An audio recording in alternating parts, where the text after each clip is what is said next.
Today, I'm going to make my very own bath bomb inspired by the classes found on Creative Bug.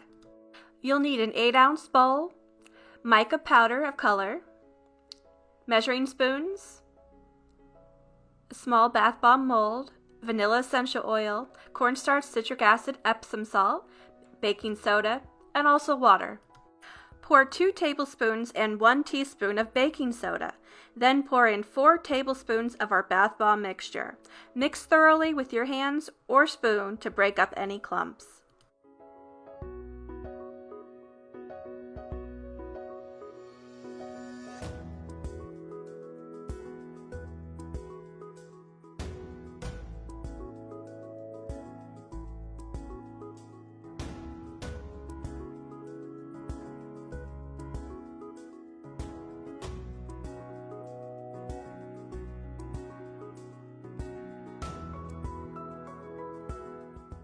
Next, we'll add color to our mixture.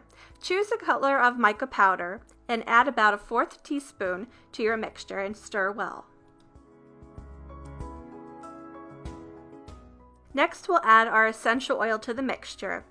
Add roughly 15 drops of essential oil and blend together.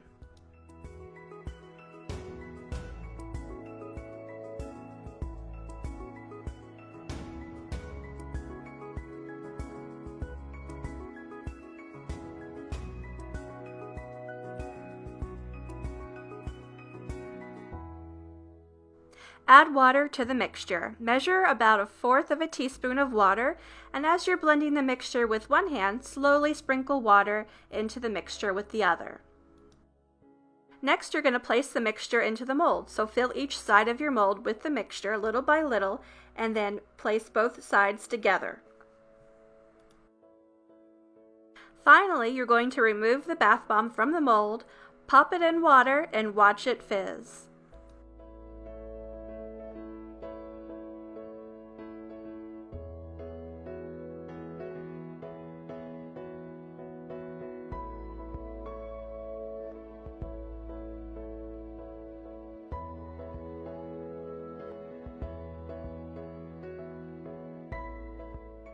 If you'd like to see professional crafters make bath bombs, check out Creative Bug on the Collier County Public Library website. You get free access with your library card.